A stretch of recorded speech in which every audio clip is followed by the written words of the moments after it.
Good morning. Yay, we're here. We're here. We're so excited. This is Oscars 2026. Woo, and we're back. We've not done a show in so long, It's been a while. but we're thrilled that we're here. We're going to talk about Oscars. We're going to talk about all the nominated films. And of course, we're going to talk about how this relates to autism. Yes.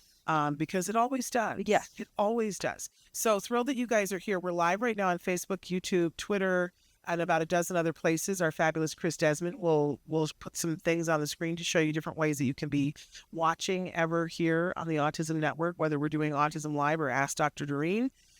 We're talking about movies. Yay! I want to take just, because we haven't been here live for a couple of weeks, you can hear that I've been battling things. But we're back. We're doing live shows now. We're going to see if I get through this vocally. But next week, a week from today, here's this wonderful I'm in love with this thing, Moira. It's amazing. It is so much fun. It's called Self-Care Activities for Autistic People. This is from Dr. Megan Anna Neff. Now, if you're watching closely, you know that there was a book version of this, and we had Dr. Neff on the show to talk about that. But, you know, sometimes people just, like, being stellar isn't enough for them. They have to top themselves. So this is from Simon & Schuster, and I believe it is just out this week. And it is this wonderful deck of cards. Oh my gosh. I know. That is fantastic. And it has different tabs, so you can decide what kind of self-care you want to do. So I want you to pick one. Moira. This is unrehearsed. Yeah, the tabs are sensory, physical, emotional, mental, social, and professional. So I am going to just grab one of the cards. And the instructions are in there, which makes it hard to pull a card out. But once you pull the instructions out, I should have taken those out for you. There we go. And then it gives you just Then I have a little more wiggle room. But I also love a good instruction booklet, you guys. And this is the guidebook that gives you some suggestions about how you might want to participate with the cards. But you pull out a card and it says self-disclose slowly, strategically, and safely. And it's, for some of us, autism is more visible. For others, it's largely invisible. And people only know if we choose to tell them. There are many reasons we might disclose: to deepen connection, to self-advocate, to make our needs more visible, but it can also come with risk, stress, or uncertainty. One way to ease the tension is through partial self-disclosure. Sharing something like, I'm neurodivergent, or I process things differently, can create space for your needs while protecting your privacy. These small disclosures can help you gauge safety, build trust, and share more when it feels right. There's no one way to be known. Strategic disclosure isn't about justifying yourself. It's about honoring your needs and choosing what to share based on context. And then on the we've got what to do when you're unsure how much to share. Partial disclosure can help. And so it's like the tips they were giving. I'm neurodivergent, sometimes process information differently. I do better when I have a bit more time to think, those kinds of statements, and notice how people respond. So this is fantastic. Isn't it? Oh my gosh. I know. And everybody that I've shown this to has kind of lost their minds. Yeah. I have to tell you that at CARD, we now have we have a growing number of people, employees, who are on the spectrum. Fabulous. Who identify as being somewhere neurodivergent. And so we've started having meetings. I won't call it a support group. It's more like an empowerment group. Yeah. And we showed this, and everybody was like, where can I get this? How can I do this? Then we showed it to a group of parents, and they were like, well, I could use this. Yeah. Because there's things in here that are very specific, like this one. Yes. About disclosure. But I think if you watch this show, you know I'm not good at self-care. Like, I will put my needs on the very last burner, which is in Albuquerque, right? And I forget that, which is why I get sick way too often. Yeah, because I just don't take my needs seriously, as if I'm a person. Yeah. Right? And, hello, I'm a person. I have needs. Like, seriously, even to the point where I will postpone going to the bathroom for hours. Oh, no. Because I know I'm so bad at And this is good for me. Obviously, this not self-disclosure, but there are so many cards in there Right. that are amazing. So everybody loves this. It's from Simon and Schuster, you guys. I believe that it is just launched this week. Exactly. And we're going to have Dr. Neff on the show next week so that we can tell about it. But everybody I've shown this to has just loved it. The book has a lot of the same information, but there's something about the cards and choosing a card. Well, and it's a bit of information that you can deal with just that bit. You don't have to feel daunted by this entire big book. Yeah. You can just pull something at random. And I love the pre-preparing a phrase for yourself. Yeah. Because I know I need that. Oh, I know. Because I'm not good with a, connotation or anything. So I want to have like these phrases of like, let's talk about that later or whatever. You know? Yeah. So this is fabulous. It's so wonderful. Fabulous. Simon and Schuster, you guys, self-care activities for autistic people. Dr. Megan Anna Neff, and she'll be with us next week, which is wonderful. But that's just my side thing. We're here to talk about the Oscars. We are. And we want to say hi to Rodney, who's already written. Rodney, we're so glad that you're here with us. You too, we'll give shout out to you too if you want to write in live, if you're watching us. I know many of you are watching us in podcast, and we love that. Yes. That's a really wonderful thing. But you can, whatever platform you're watching, you can give us a shout out. You can always write to me too by writing to Shannon at autism-live.com. Okay. Shall we just launch in? Let's launch into it. Let's do it. And what we're going to do first is talk about each one of the Best Picture nominations, and then we'll get into some of the other nominations. Other categories. Okay, yeah. Chris, what's up first? What is up first? F1. Formula One, F1. And for my Oscar celebration, I always try to have items based on the Best Picture categories. And it's gotten harder because now they're 10. It used to be 5. So for F1, of course, it's going to be some kind of high-octane cocktail. Because, it's a formula. But, oh boy, okay. That'll be the good part of this review. The cocktail. Yeah, what can I say? I feel like there's a point in every actor's career where they want to do a movie purely for fun or to explore a hobby an expensive hobby that they've been wanting to do. And this is that time for Brad Pitt, I think. I mean, his race car movie era. We saw Paul Newman, Steve McQueen, James Garner, all, do this before. I'm like, oh, this is the moment where he gets to be the cool race car driver. So the plot, such as it is, features Pitt playing Sonny Hayes, who's an old timer, and he's been brought in by Javier Bardem, who owns this Formula One racing team, to help an unseasoned, kind of full of himself, hotshot young driver played by Joshua Pierce. Joshua Pierce is a character name played by Damson Idris. Sorry about that. And he needs to learn how to be a team player and, all that fun stuff. And then who better to show him than Sonny, Brad Pitt. Then Carrie Condon plays a race car designer who's trying to compete with Ferrari and McLaren's designers. And she's a woman competing in a man's world. So, of course, she also needs Brad Pitt's help, because that's what happens, right? The handsome guy comes in and fixes things. So much like Rocky or any other sports film you've seen, our hero is playing wounded. And, he might even die if he keeps this up. But he's got to do it for the team. Ugh.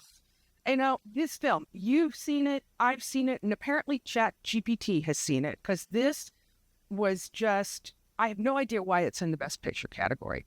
But tell me how you really feel, Moira. I love this passion from you. Yeah. And I didn't hate this. Yeah.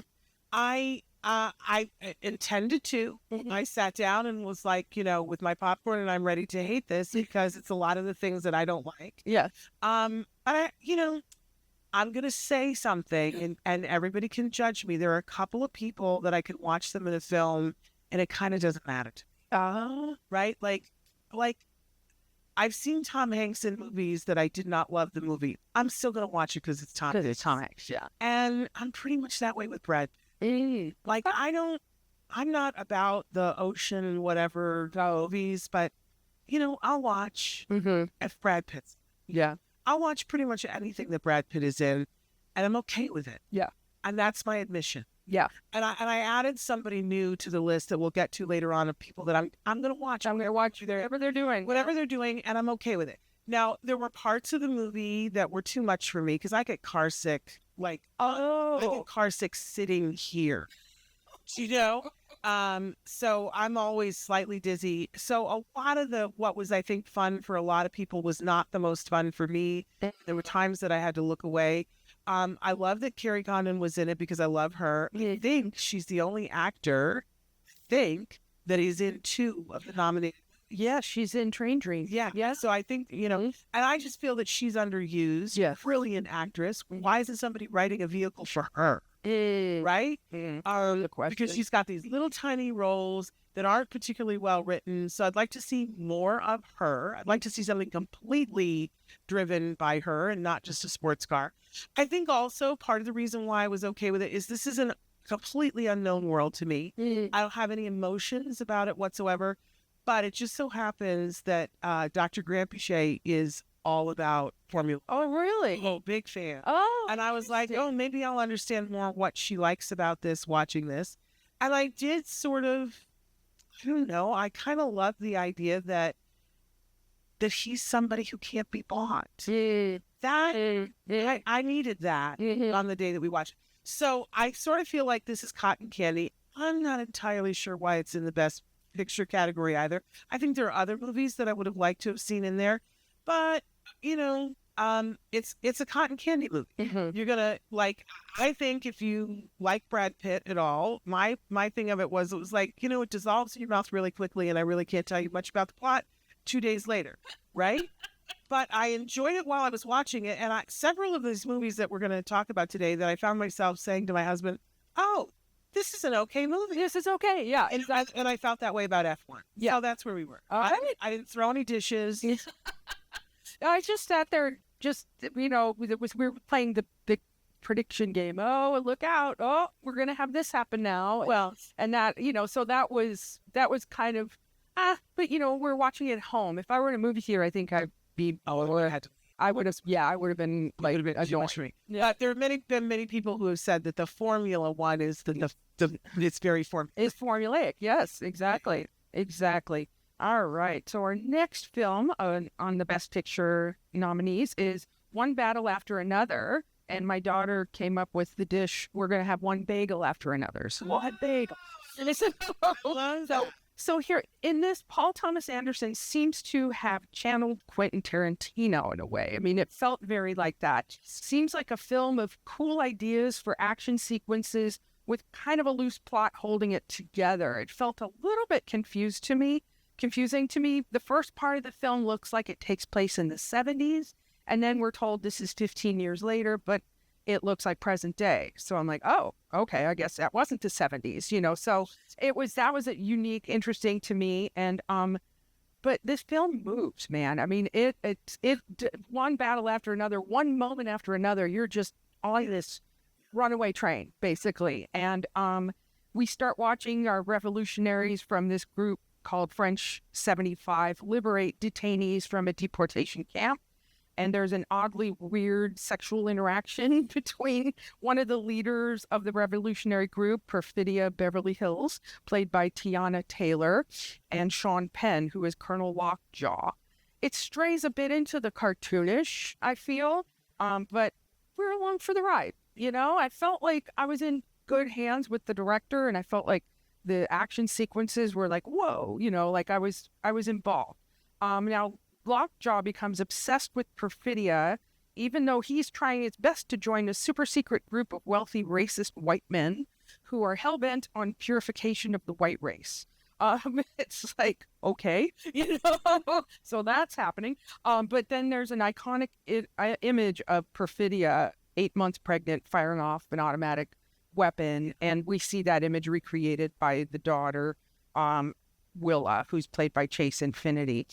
The father, Bob, is played by Leonardo DiCaprio, and there are some really funny scenes where you realize that Bob's got his heart in the game, but maybe not his brain. It is not working so well. Benicio del Toro shows up and helps Bob get away from Colonel Lockjaw's troop, but I enjoyed this movie more than I thought, but it isn't my top pick for the best picture.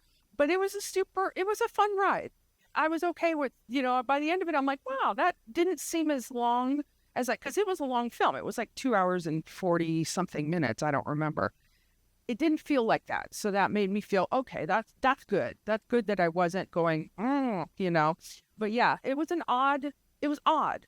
What do you think of it? Yeah, I mean, again, I sat down and was ready to hate this. It is. Like, if we were going to make a list of things that Shannon hates in a movie, excessive violence, making violence, and sometimes to the point of cartoony violence, like I don't like any of that. And yet I was in for the ride. I frequently say, look, I'm not that hard. If you just tell me a story and take me someplace, I will go with you. And this, Paul Thomas Anderson really told me a story. It was all over the map, but I like that. Yeah. Like, surprised me. And the characters were just like all over the map and sometimes drawn a little too broadly, but then it would like suck me back in. And in this world where we see some very cartoon characters on the news on a regular basis, it felt very timely. It felt very cathartic to me. I was like, oh, right, we're all crazy. And so Sean Penn, is playing this character, and it is strokes. I mean, talk about actors taking risks and being out on limbs. And Teyana, oh goodness, I mean, it was just some big performances that I found myself enjoying.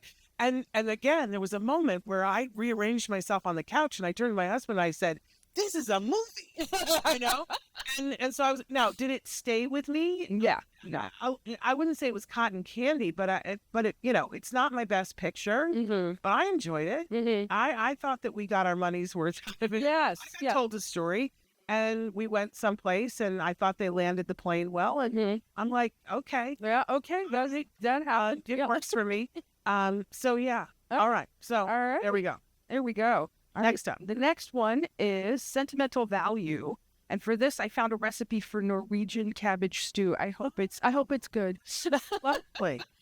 You're making me hungry. Yeah. I love the opening line from Leo Tolstoy's Anna Karenina is, all happy families are alike. Each unhappy family is unhappy in its own way. And that makes me think of this film, that kind of quote. And this is a tale of an unhappy family. The father of that family is played by the fabulous Stellan Skarsgård.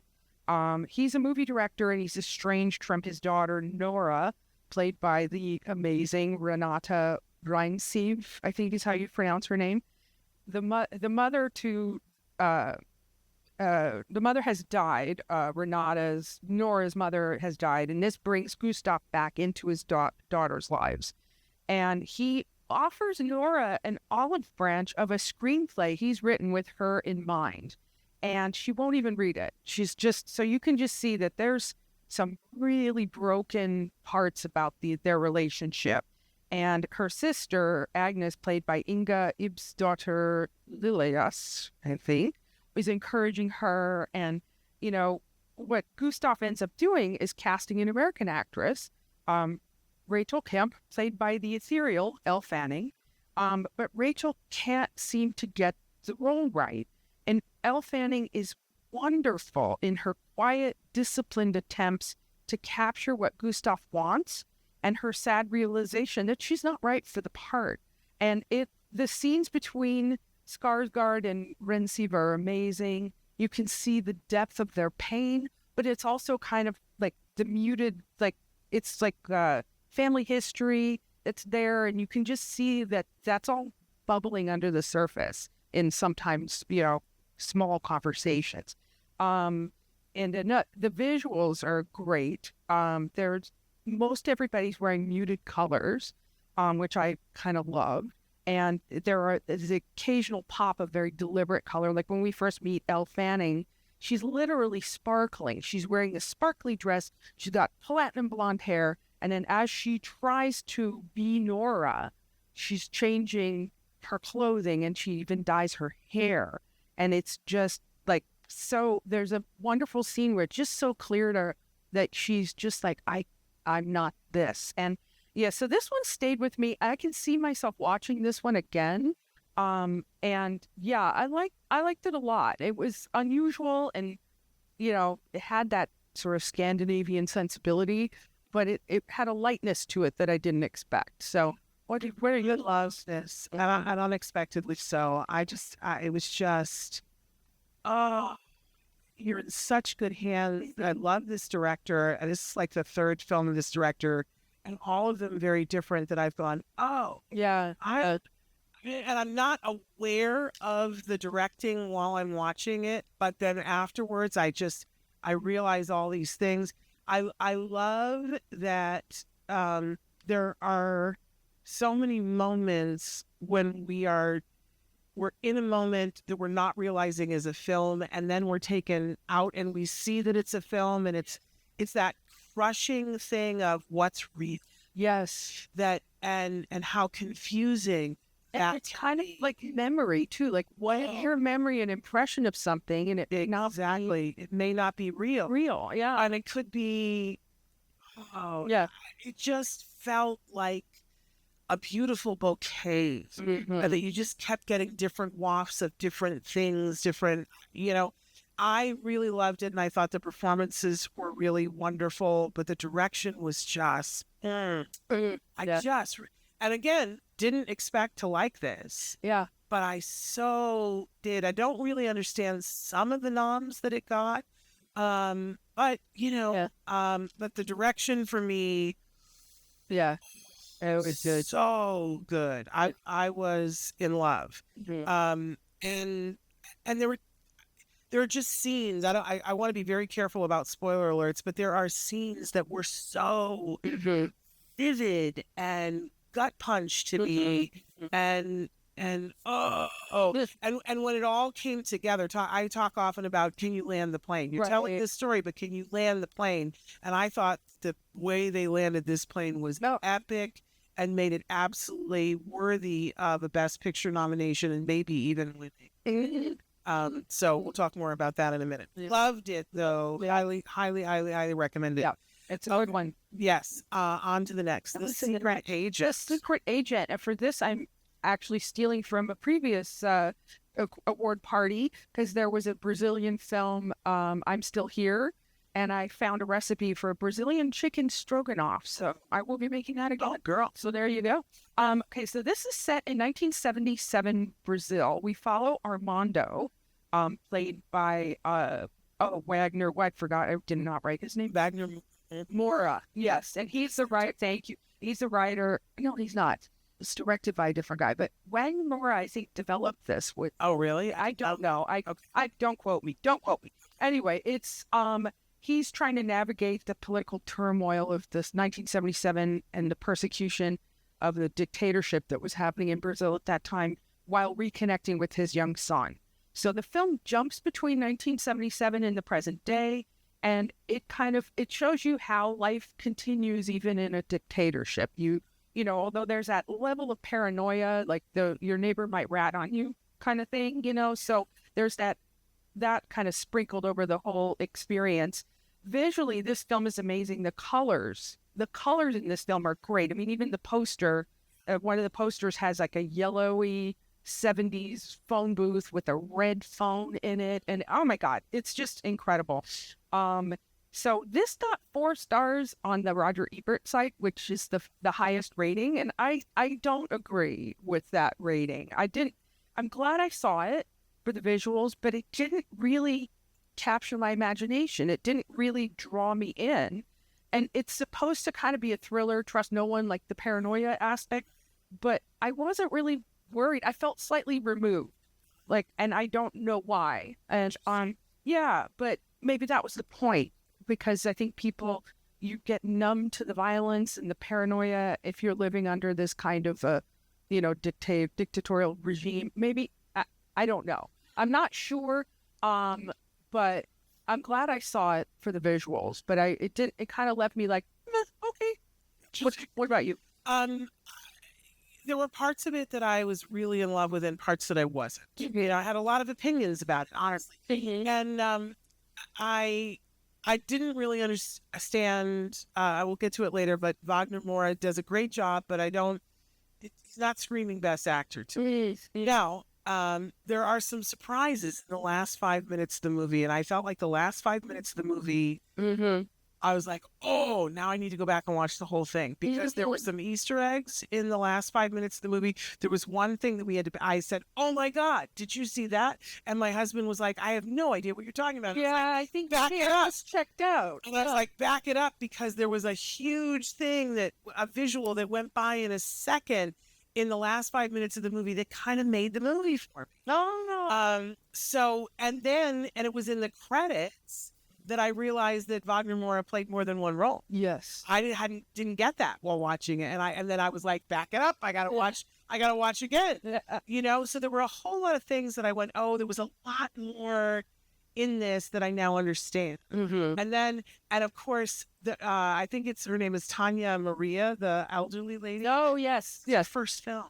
Is it really? That is her first film. And she is now a Brazilian movie star in her 90s. This woman, I'm obsessed with her. Yeah. Because when she first was walking out to greet him, and I went, oh my God, who is this woman? She's just incredible. Yeah. And it's her first ever film. Like just some of the casting, the characters in this film were just very rich to me in a way that I think sometimes we don't get in America. Yeah. Because I don't know why. But these people were having their moment and taking it. The jumping around from time to time, I was very confused. I felt like you needed to know the story to really get the full thing. But it is a movie that I'll probably watch again because now that I know what I'm looking for, there was some really brilliant. Oh, see, now that's where I think I missed out because I think I checked out and wasn't focused as much as I should have been, perhaps. Well, that could be a criticism of the direction. You should be able to get it the first time, but... Well, I have to say, the opening scene of the film was really great. Oh, my God. Yeah, it was incredible. And I'm like, ooh, it was shocking. Yeah. And then I almost felt like they put the bar too high with the opening scene. No, it's almost like a short film. And then it's like, it goes. Yeah. And then we're like, what's happening? I don't understand. I don't get it. There's a lot of things that you aren't keyed into that you're like, I don't know what that means. And what's happening. And but it was interesting. I can understand why it's Best Picture. I don't fully understand why Wagner Moura is getting all these awards compared to other people. Right. He did a great job. Right. But it's not that... I don't think the writing is there to make it Best Actor. Yeah, maybe not. Anyway, on to the next one. And I'm going to try not to cry. Hamnet, and what I'm going to do for that will be, of course, charcuterie because you have ham. So, we'll do it. So this story is about Will Shakespeare, played by Paul Mescal, and his wife Agnes, played by Jessie Buckley, and how they navigate the grief of losing a child to the plague. I had avoided watching this because death of a child is just such an awful, awful thing that I don't even want to go there. So I had kind of been avoiding it, but I held my breath and dove right in, and it was marvelous. Marvelous. In a way, it almost doesn't need to be Shakespeare because the center of this story is Agnes.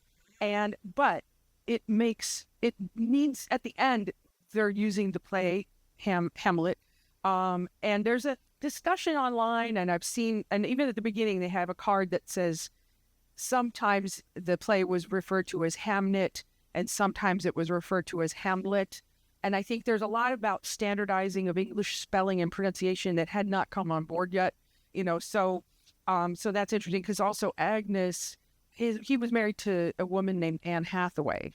And I'm like, Agnes? Who's Agnes? And I'm like, oh, it is Anne Hathaway. And it might be the difference in pronunciation of Old English names. So there you go. But it was, like I said, so centered on Agnes's character. She's powerful. She's comfortable in her own skin. She's like kind of a creature of the forest almost, so she's got this like mystical little sprinkling to her that I love. And I was waiting to start crying when the young Hamnet falls ill. and I surprisingly didn't. And I was like, oh, okay, well, okay, I'm handling this. Okay. And I think you were drawn in watching each family member process this enormous loss, and you can see the losses kind of driving them apart. But the reveal of how Will Shakespeare processed his loss and seeing, oh God, I can't even talk about it. It snuck up on me in the best way possible and punched me in the gut, and I was surprised by how hard I was sobbing. And it felt like a wonderful release. And it illustrated, and much like sentimental value, the healing power of art. And I love that, especially now when, we're all hurting in different ways. And I think the expressing and processing your pain and sharing that so others don't feel alone. I mean, it's marvelous, marvelous, marvelous, marvelous. And Jessie Buckley, holy moly. Oh, detail about this film.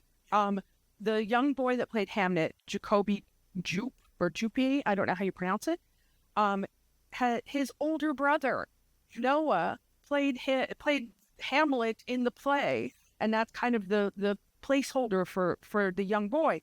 And it was a just beautiful way of the embodiment of a loss of a child and then wondering what would they have become. And so you're getting a peek into it.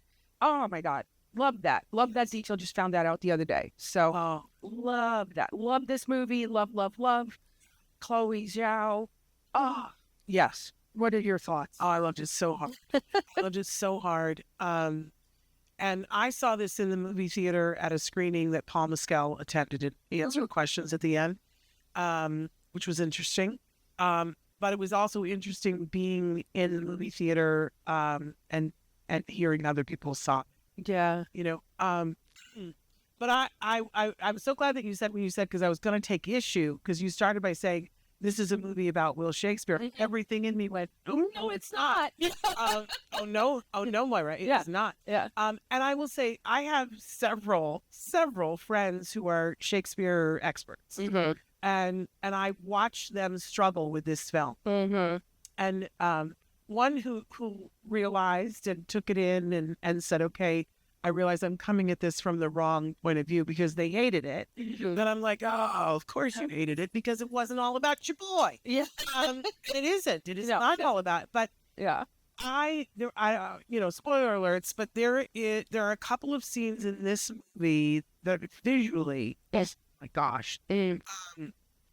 But there is a moment where it largely, they say the name for the first time. And it literally took the breath out when they said that, because it was all movie long. That was never said. Mm-hmm. And then finally they said his name, Will Shakespeare. But there is a moment, and hopefully this isn't a spoiler alert, where a character, I won't say who, gets to walk into the Globe Theater for the first time. And I will tell you, it literally, like, every part of my body, like all the cells were vibrating, because you got to see it from the point of view of someone who had no idea what this was. Yes. And who, like, was just being this honest vessel of taking in what is this? Mm-hmm. And it just took my breath away. Mm-hmm. And then I think the most powerful moment that I've ever seen anywhere in film or in theater to show the power of the arts. Oh. Where my whole chest started beating outside of my body and went up onto the screen with them, because it was that it was unbelievable. And talk about supporting an actor mm-hmm. in a moment, that to me is some direction. Mm. And of course, then weaving in all these other things about what it means to be a mother, mm-hmm. what it means to birth a child, what it means to, because there is something mystical about that. Yes. And to see her navigating that, but also being in this relationship with this man who has this huge thing that he has to go do. And brilliant. Yeah. Brilliant. And she was just so amazing, Jessie Buckley. You just see her, like you watch her face through the entire scene in the Old Globe. You're just watching her face because she's reacting to it. And I mean, it's just brilliant. It's absolutely brilliant. But yeah, and like I said, I get choked up just even talking about it. Oh, it's so hit me so hard. Yeah. It's brilliant. Brilliant. It's absolutely brilliant. And but if you went because you wanted to go hear about Will Shakespeare, yeah, you'd be this. You're at the wrong. Yeah. And you need to grab a whoopee and get over yourself. Yeah. There you go. Anyway, all right. Okay, moving on. Next one. Begonia. And because they eat spaghetti and meatballs, I'm going to have meatballs. So they know that I wasn't. It's shaping up to quite the dinner. It is. It's a lot of food. A lot of food, yeah. So, two possibly delusional men conspire to kidnap the CEO of a pharmaceutical company, convinced that the CEO is an alien intent on destroying humanity. This is an adaptation of Jang Jun-Fan's Save the Green Planet. And the intent was to show corporations are polluting, killing our planet, and that perhaps there's some merit even in the craziest of conspiracy theories. But it didn't really land for me. Even the twist at the end, which I won't spoil, was kind of like, okay, and but that being said, the scenes in which Jesse Plemons and Emma Stone, Jesse Plemons plays one of the conspiracy theorists, and another fabulous young man who is on the spectrum, Aidan Delbus, plays the other conspiracy theorist. And the scenes between Plemons and Emma Stone, who is the CEO, are really interesting. And I wouldn't mind just rewatching those scenes because of the back and forth they had, and then the actor, Aidan Delbus, him being kind of in the middle of these two big personalities, and so that was interesting to me. So yeah, it was interesting. But it wasn't. I don't know. It kind of left me like, okay, that was a movie, and I just felt like it didn't land well for me, or it just felt weird. And I was expecting more. But I was glad to see this young man on the spectrum getting work and doing a great job at it. Yeah, he was brilliant. He was really, really brilliant. Yeah. I don't love how, I don't know. There were times in the movie where it was painful for me because he is stuck between the two. Yes. And they're desperately trying to manipulate him. And that was very uncomfortable. That's uncomfortable. And I think that's what the director wanted. And I've heard some people saying that this is his apology tour for the last film, because there were many of us, myself included, not me. Yeah, didn't like Poor Things. Yeah. Were not thrilled with the way in which, people were abused, who mentally didn't have the capacity to say yes to things, and they were abused, and that this was sort of an apology tour. I don't know whether that's true or not. It's funny because my son saw this months before I did. Like, he saw it like the first weekend that it came out in the movie theaters, and he came home and he was just furious. He was like, this is the stupidest movie on the face of the planet. But it was like every day that it marinated with him, he thought about it a little more, and he was like, I don't know, it's either the stupidest movie or it's the most brilliant movie. I'm not sure now. And then every day that he would think about it, he was like, oh, but that was really good. And he was like, I don't know. And I think if you asked him now, he'd go, I hated it, but it's a brilliant movie. Yeah. That's the thing that he would say. Yeah. Now, for me, and we're going to be very careful, there is a twist, and no spoiler alerts here, try. But it was a because I already knew what the twist was because of some choices that the director made and the leading actress made. Okay. That there are scenes in the beginning, in the way in which, I have to be very careful here what I say, but the way in which she is portrayed, that I was like, interesting. That would happen. And I'm going to say this, and of course I'm going to alienate people, but I think, everybody talks about this relationship between Yorgos and Emma, that they're making all these movies together, and I feel like they need to be split up and sent to separate corners, because I feel like sometimes they're hurting each other because they say yes to each other too much without thinking about things. But I'm just going to say this, that I don't know a single woman on the face of this planet that if you were being abducted, would not be afraid you were going to be raped. Yeah. Yeah. Yeah. And that is completely missing. Completely missing. Yeah. And it was a problem for me. Yeah. I was like, that took me out of the movie. And then I was like, why, and it was not, I spent half the movie on that. But so by the time they got to other things, I was like, of course. Yeah. whatever. I mean, you already gave that away. Yeah. So, but I love that there was a character that was written on the spectrum. We didn't have to be beat over the head. Right. We didn't even need to know, in a sense. You know, we just knew that they, and I like that too. And I like that his point of view of the world, ultimately there were problems that I had with, because I want to be very careful about how we depict, and I wasn't okay with some things, but nobody asked me. And that's the truth. Nobody asked me. They didn't come to you. Emma Stone didn't knock on your door. No. Can it? No, I was not asked. Other people were asked, and they answered however they answered. How they answered. Okay, on to the next one. All right, Frankenstein. Now, I'm kind of cheating here. I'm going to use Franks and Beans, but I'm going to use it for Frankenstein and for Train Dreams, because I couldn't figure out a food for Train Dreams, so I'm just going to do that.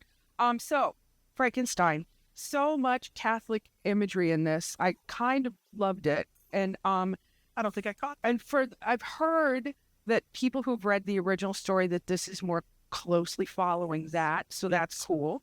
Guillermo del Toro realizes his dream. This has been his lifelong dream.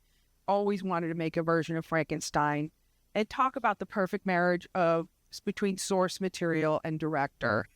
Perfection. Del Toro loves his monsters, and Frankenstein gives us two. Like others before, this version asks, who is the real monster? And Oscar Isaac plays Victor Frankenstein, the creator. Jacob Elordi is his creation, the monster. Mia Goth plays the fiancée of Victor's nephew, and she sees into Victor and the monster's true nature, like, immediately. Now, did you realize she played two roles too? No. I did not know that until yesterday. Oh my gosh. She also played the mom. Oh, did she really? Yes. Oh, that's interesting. Isn't That's it? interesting. So through her, we see that Victor is the monster in this scenario, clearly, and the monster is a pure soul. And Del Toro, like I said, leans heavily into Catholic imagery, which worked for me. And the monster is, like, to give one example, is created on a cross-shaped gurney. So I'm like, oh well, there's the crucifixion, right? And I loved the visuals and the costumes in this film. I mean, Del Toro loves his greens and reds, particularly red. The detail of Mia Goth's wedding gown, the sleeves looked like satin bandages, and it was kind of a reference to what the monster had been wearing, but also Elsa Lanchester, Bride of Frankenstein. Very much, I was like, oh my God, that's so perfect. It gave me chills just thinking about it. So it's beautiful. And I thought Jacob Elordi did wonderfully, because he's such a handsome guy, and he's giant. He's like 6'5" or something crazy like that. So he was really good. I mean, everybody was good. I thought it was a good realization of Del Toro's dream job. What about you? Yeah, everybody in my family thought that I was going to hate it. This was by far my son's favorite film. He thinks it should win Best Picture. I think it needs to win all of the, production design. Yeah, cinematography. I think it would but not Best Picture. Now, I have a love dislike for Guillermo del Toro, because I feel like he's a genius. But he doesn't know when to stop. Now, and there's always some moment in his films where you get to see him geek out on some element that takes us slightly off story and is just too much for me. And we certainly got there in Frankenstein, where, he spent, I would love to know what the budget was for the 10 minutes that he spent that I could have lived with. You know what I mean? But I will say this, that his use of the color red in this film, Gorgeous. My gosh. And I just want to call up Steven Spielberg and go, Steven, you know how in the movie Schindler's List, when you had the girl in the red coat because you had something you wanted to say with the color red and you messed it all up? I need you to watch Frankenstein because Guillermo's going to show you what you should have done. Yeah. Stunning. Yeah. Stunning. Yeah. The use of the color red just kind of made the whole movie for me. Yeah. I just, and it was repeated throughout the film, and there were key moments, and the red would come, and I would go, yeah, there it is. And I thought there were amazing performances, and obviously, Elordi is fabulous, and on the whole, I have a particular love for this source material. Years ago, my husband and I directed a radio version of Frankenstein. And many years ago, when my son was 15 years old, I don't know if you ever do this when they have the Fandango, when they show plays in the theater. Oh. And they were showing the Frankenstein, I don't remember which, it might have been Royal Shakespeare Company, but I don't want to say that in case it wasn't. But it was Cumberbund. Oh, and Benedict Cumberbatch. Yeah, those of you that don't know, Cumberbund, and who's Miller, I love him so much. The actor used to be married to. Now I've had a senior moment, and I'll it's all gone. The bill. Come back, but brilliant. What is his name? Anyway, they were doing the monster and the creator. They were trading the roles every performance. Yes, And so I was like, we got to go see this, even though I'm not a Cumberbund fan.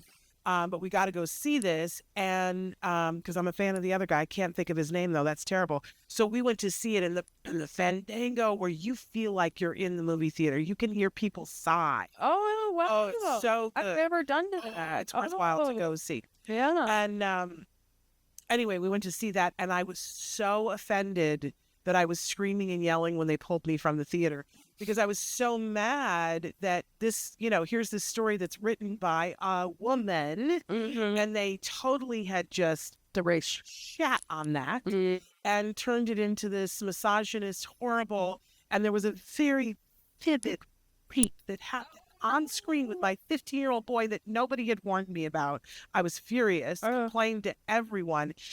So I was so happy to see how reverently he treated the source material. Yes. And for that, I would kiss Guillermo on the lips. Yeah. That and the color red. Yes. But he did a weird movie that we talked about before called Crimson Peak. And it's, I forget who's in it, but the colors are amazing. And the whole thing is they're in this Gothic looking castle, and there's snow on the ground, but the ground is actually red. So it's like you see this red peeking through the white, and it looks like blood. Yeah. I don't remember the movie being very good, but I remember really loving the visuals of that. So with that, what you may, but yeah, I did enjoy the version of Frankenstein. I would have taken those 10 minutes out, but but that's just me. All right. Next one is Marty Supreme. And for this, I'm making cupcakes with orange frosting because, he uses his signature orange ping pong ball. So, Timothy Chalamet plays Marty Mauser, ping pong hustler, trying to become the world champion. He's an out-of-control con man, making a mess wherever he goes, but somehow exuding enough confidence to have an affair with a movie star, played by Gwyneth Paltrow, and also Rachel, a married friend of his from the neighborhood, played by Odessa Zion. The film plays with time in a weird way. Set in 1950s New York, yet the music is from the 80s. Yes. Which I was like, yeah, it was an incredible soundtrack. Yeah. But some of the aesthetic of the film almost feels like a 70s film. It's a very weird thing. It's a weird thing. One reviewer I read compared Chalamet's performance to Pacino. The character is the most fascinating person in the room, but also the most annoying. And I'm like, okay, yeah, I could go with that. And I kept thinking, he's charming enough to get away with this like ridiculous behavior, and I'm like, okay. But there were some weird casting choices that came out of the blue. I'm like, all of a sudden, Shark Tank. Yeah, Shark Tank guy. Kevin O'Leary. Yeah, and Fran Drescher Sandra Bernhardt, Penn Jillette, really recognizable. Yeah. I'm like, what?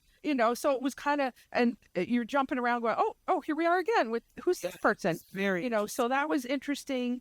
And I feel like it went in a direction, it was unpredictable, much like the character of Marty is unpredictable. And I like that. I like not knowing what's going to happen. And then you kind of see that, in Rachel, she's as messy and nutty as he is and making wrong decisions. But yeah, it's chaos. And then you're focused around these two chaotic characters, and I think Gwyneth Paltrow did well in this role. I thought it was a good role for her at this point in her career. Yeah. And it was good. So what did you think? Well, I was primed to love this one. I mean, it's Timothée Chalamet is the other person that now I will watch anything he does. Yeah. Because I've seen him do so many things now, and I have declared that he is a brilliant actor. And I may not love what he's in, but he's a brilliant actor. And I will watch, literally, if he wants to read the following book in boxer shorts, I will sit and watch it because he's a brilliant actor. So, Timothy, you've crossed that echelon with me. And I will say this, the Brad Pitt, I said Brad Pitt and Tom Hanks. Brad Pitt is a little bit more because how he looks. He's a good actor too, but it's a little bit more. It's not that with Timothée Chalamet. I wanted, he's what does he weigh? 97. Yeah, soaking wet, and he's trying to look like an adult now. But I will watch whatever he does. I just want to be clear because he's a brilliant actor, and I will go on the trip with him.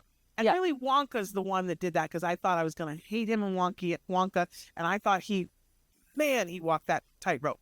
But he's great in this. He's great in this. And he's obsessed and he's passionate and he's going to get there no matter what he's going to do.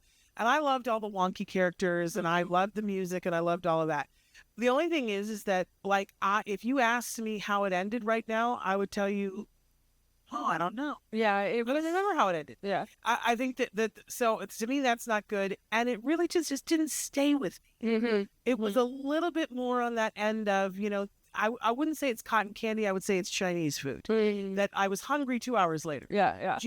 And so I just wanted a little bit something, a little more substance. Sure, I don't know, but I enjoyed it. It was a good movie. While we watched it, I was like, "That's a good movie." It wasn't a waste of my time. Very fun. It was a great ride. Yeah. And but didn't stay with me. So not a best picture for me. Yeah. Okay, on to the next one. Sinners. For Sinners, I'm going to make Mississippi Mud Pie because it takes place in Mississippi. So Michael B. Jordan plays twin bootlegging brothers, Smoke and Stack. They return to Mississippi and are opening a juke joint. They are faced with two problems, the racism of the 1930s South and, surprisingly, vampires. So I love how horror can be used for as a social commentary. I really enjoy that. And the director Ryan Coogler does this, sort of.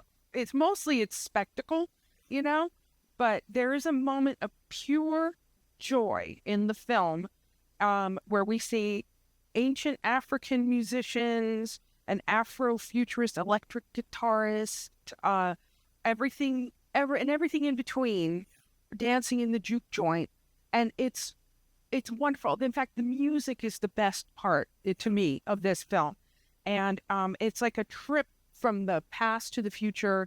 And the white folks / vampires who are attracted to the music, they're outside the juke joint playing Irish folk songs, and then they're waiting for an invitation.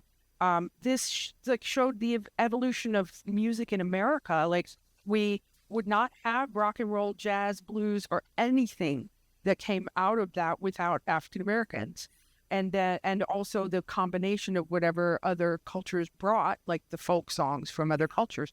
But this is Southern Gothic at its most gory. I enjoyed it. The ending felt a little tacked on, like a little Marvel, credit thing that I was like, oh, okay, I guess. But I think that showed that Coogler wanted to just answer all those questions for people, but I I really enjoyed it, and it's gotten an amazing record-breaking amount of nominations, like 16. And everybody in it is really, Delroy Lindo is good. Everybody in it is great. I don't know. I like Ryan Coogler. I don't know if this is Best Picture, which is a weird thing to say with something with 16 nominations, but I'm rooting for this film. I love the film. I think that's true for a lot of people, and I think it might win because of that. Yeah. And it certainly belongs on the list. It's like incredibly well done. It takes you on a journey. The whole decision to have Michael B. Jordan play both roles, which he does brilliantly. Yes. And I know people that have watched this film 16 times and they can list all the different things. And it's that kind of movie that you could watch 16 times and still learn more things from it. But he does an epically good job, but also the cinematographer and the director to make that work, and to think that Michael B. Jordan did all of that with a stand-in. Yeah. And they made it work. And there are people who leave the movie theater and do not understand that he played both roles. My mother-in-law did not know. Yeah. And we told her, no, that's the same guy. She's like, no way. It's a feat of cinematography and performance and all the things. And it's beautifully shot. It's just so stunning. And it's brilliantly directed without smacking you in the face. And it's huge social commentary about, sucking the life out of something. Yes. And sucking the life out of a culture. And oh my goodness. Right. But it comes at it with gloves. Yeah. So that you don't feel the smack. Yeah. But it's there. Yeah. Man, it's very much there. And some brilliant performances by some actors who, we've seen do all kinds of little things and maybe not have had the opportunity to do big things. So I think it's in there for Best Picture. Yeah. I think there's a real possibility that it will win. Yeah. And I think it's a fan favorite because of all of those things. And all the elements came together in a and it's just shocking Best Picture. I had heard so much about this because a dear friend of mine is one of those people who's watched it 18 times. Yeah. And I'm just going to be honest and real here. I didn't have the opportunity to watch the film straight through. Oh, okay. Like, I was watching the film and then an emergency happened and I had to stop. It was I don't ever intend to watch a movie in shifts, but I watched the first half hour and I was like, I don't understand. I heard that this is sci-fi-ish, horror. And I'm not seeing, it's a different movie. Yeah. And then I came back and I was like, oh, different movie. Yeah. But I really enjoyed it. Yeah. Well, it wasn't too much for me. Yeah. I love they showed that the Chinese family had two different stores. Yes. One for the white people and one for everybody else. And they were carving out their success as well. I mean, it was really there's immersive. A lot of depth to this film and really well done. And so I think it's going to win. Yeah. My preference would be Hamnet, but I think it's going to win Best Picture. Yeah. Okay, on to the next one. Train Dreams, once again, Franks and Beans, because I think of that. This is, well, I haven't been saying any of the director or anybody, but Clint Bentley is the director of this film, and this film is beautiful. It is meditative. I called it a tone poem. It's like a 70s film. It felt like a Steinbeck story or some of the scenes from Days of Heaven. It was incredible. Joel Edgerton plays the main character, and this is what film can do. It transport you and show you the beauty in the ordinary life and show how we're really all connected. It's wonderful. So Joel Edgerton plays Robert Grenier, mostly silent man. And he works for months at a time, either on the railroad or logging in the logging industry. And he is haunted by an incident that occurs while he's on the railroad crew and his inaction in that moment. And that kind of follows him as this, kind of dark cloud for the rest of his life. And we see Robert's entire life, which is amazing. And in a sequence that reminded me of Days of Heaven, you watch Robert fall in love with and marry Gladys, played by Felicity Jones. And then they set up a house together. They have a child, and, it's amazing, to see it, and you're so compelled. And there's a saying I love: there are no small parts, only small actors. And boy, does William H. Macy illustrate that to perfection. He has a small but fantastic and powerful part in this film. It's so small, and then you reference it again at the end, and you're like, okay. And it kind of, I loved it. It stayed with me. It was just, all the performances were quiet, and Carrie Condon is in it as well, as you mentioned, and she's wonderful. Yeah. You know, and I don't think it's going to win Best Picture, which is a shame in one sense, because it is up against some pretty good contenders. But I'm so glad that it was nominated, because I feel like that maybe more people watched this. And I know it's not everybody's cup of tea. Some people might think it's too slow. Nothing happens. Yeah. But everything happens. And yeah, beautiful. I'm one of those people. I'm like, Like paint drying. well, listen, I enjoyed it. I appreciated it. It was absolutely stunning and beautiful. But to me, this is Remains of the Day. Okay. And I'm like, oh God.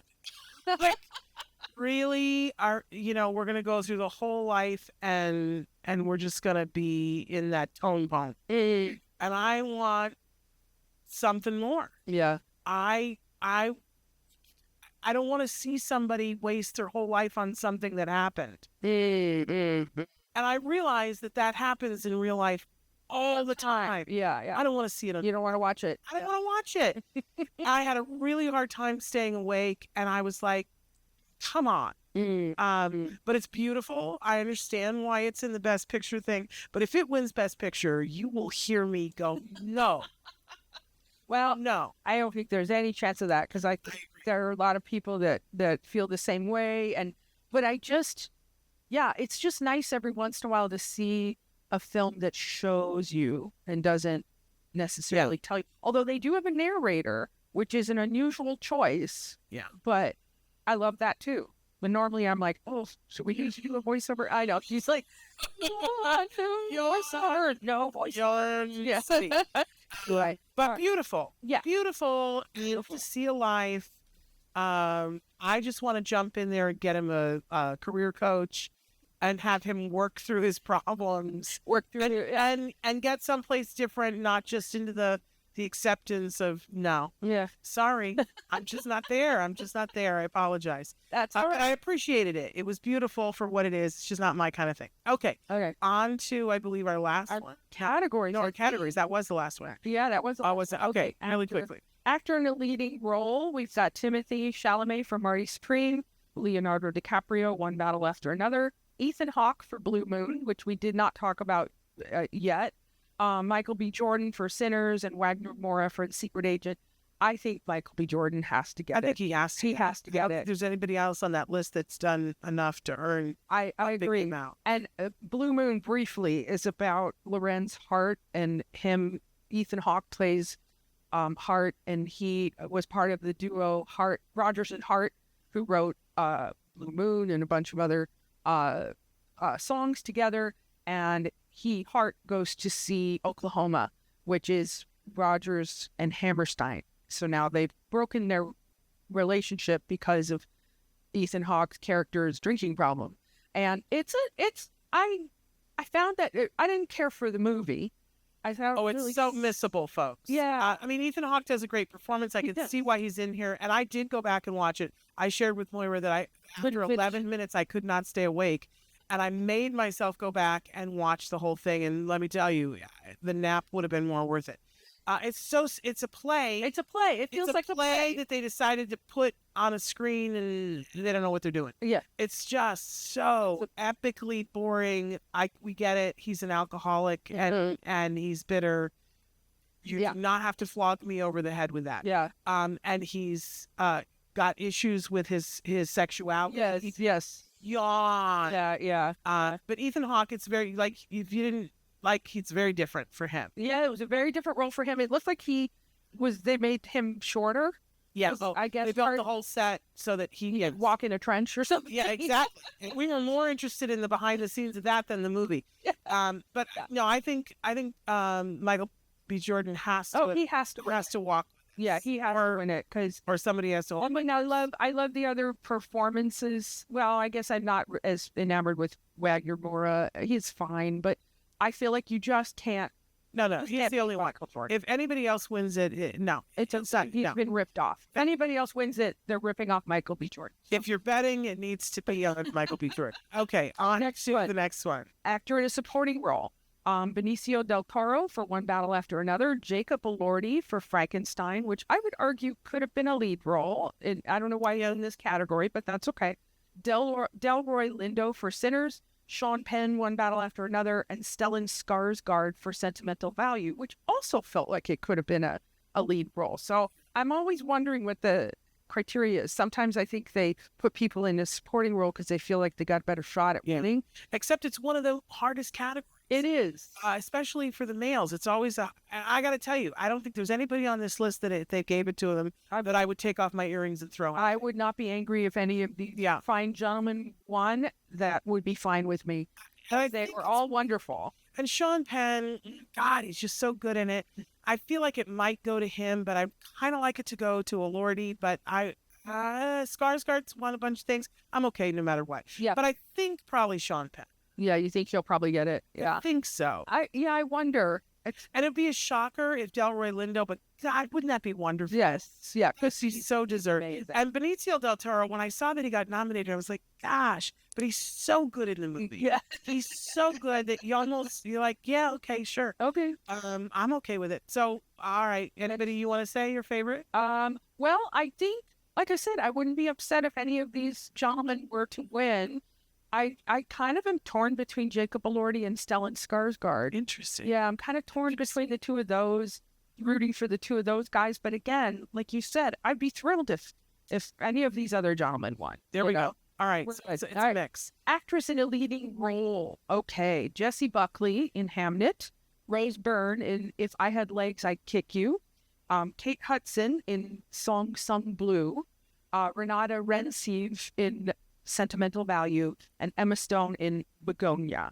Now, with this, we didn't talk about If I Had Legs, I'd Kick You or Song Sung Blue. Yeah. But both these women are stellar. They're fantastic, and I think you won't go wrong watching those movies.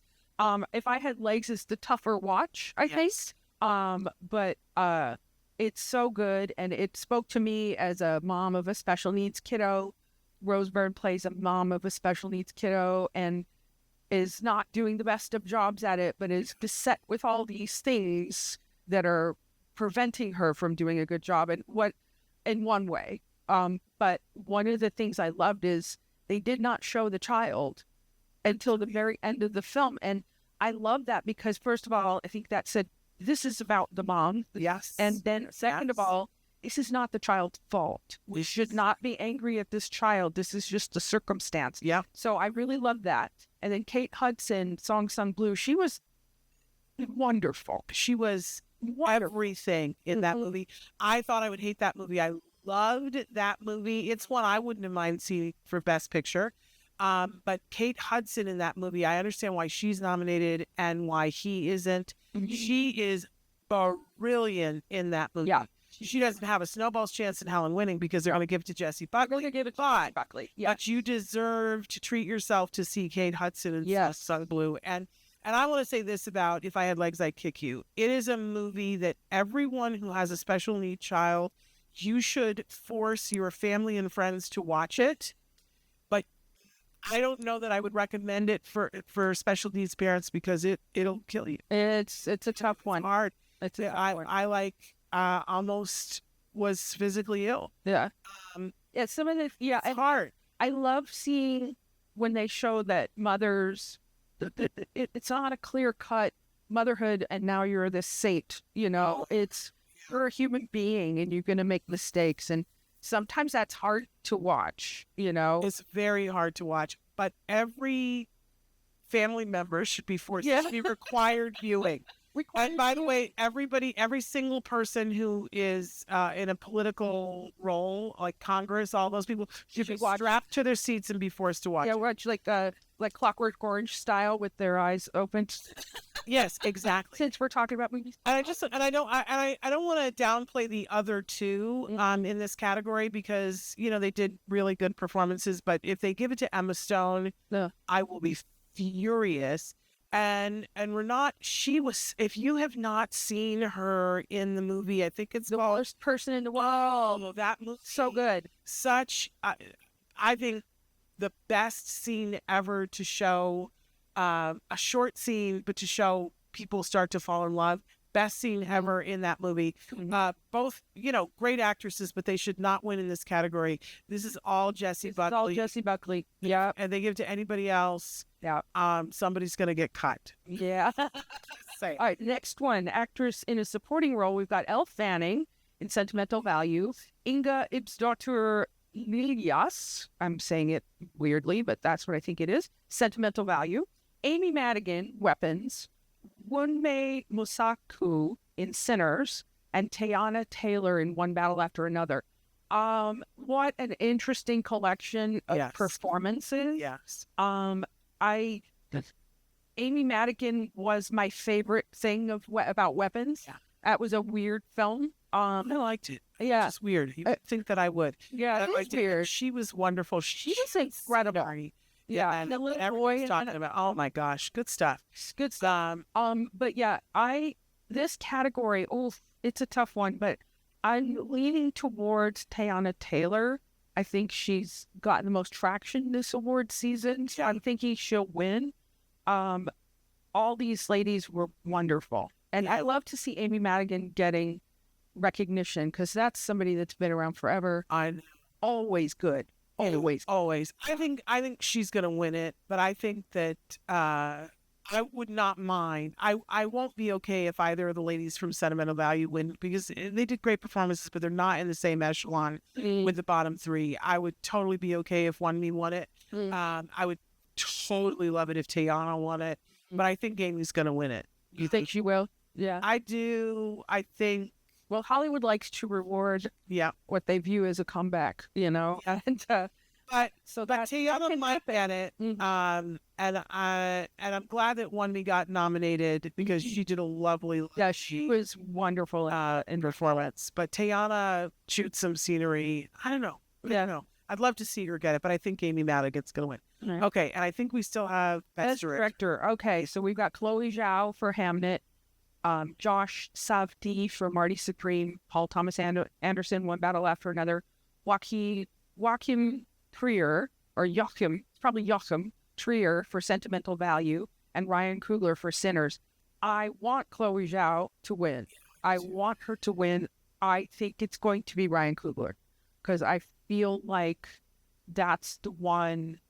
It's got the most nominations, It's interesting. Yeah, I think I can see it going to anybody except Josh Satfi for Marty Supreme. Because I can see Paul Thomas Anderson winning too. Right. But I hope that Chloe wins it. I think she deserves it. She does. But, it's always did a great job. It's always a gamble, isn't it? And they only have 5 nominations for Best Director. Where they have 10 for Best Picture. They have 10 for Best Picture. So it's kind of like, so the other 5 just made it there on their own. There was nobody at the helm.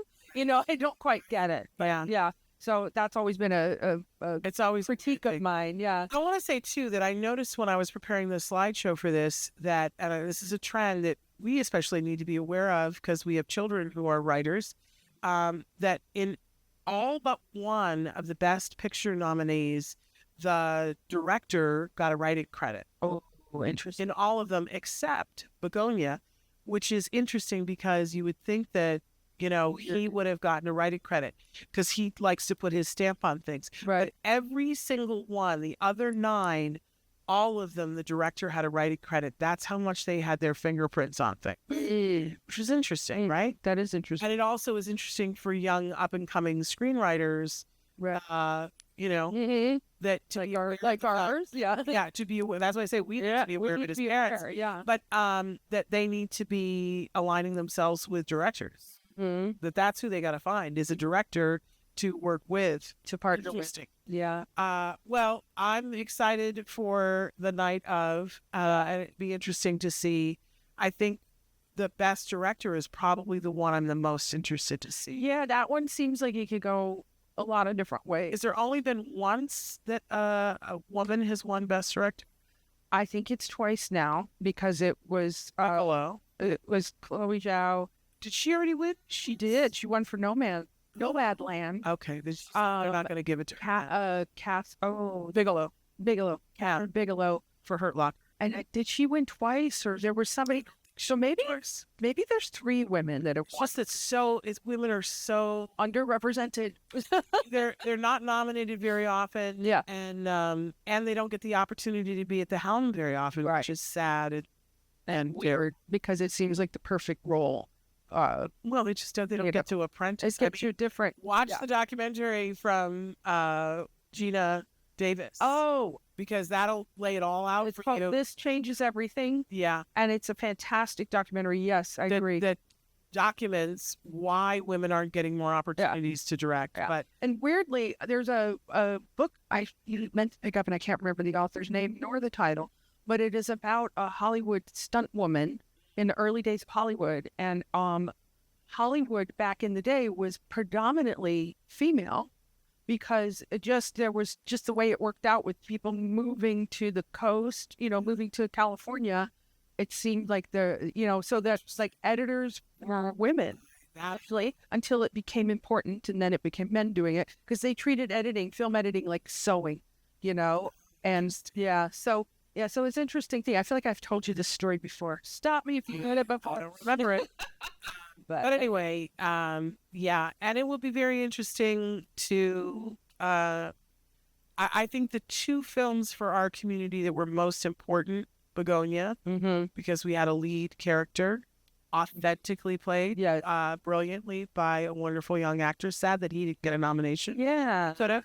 But Jesse Plemons didn't get one either. And of course, If I Had Legs, I Would Kick You, I think is an important film for it's interesting because Rose Byrne has played characters, special needs moms, a couple of times. Yeah, a couple of times. Yeah, she was the one. Yeah. Yeah, that I can't remember the name of.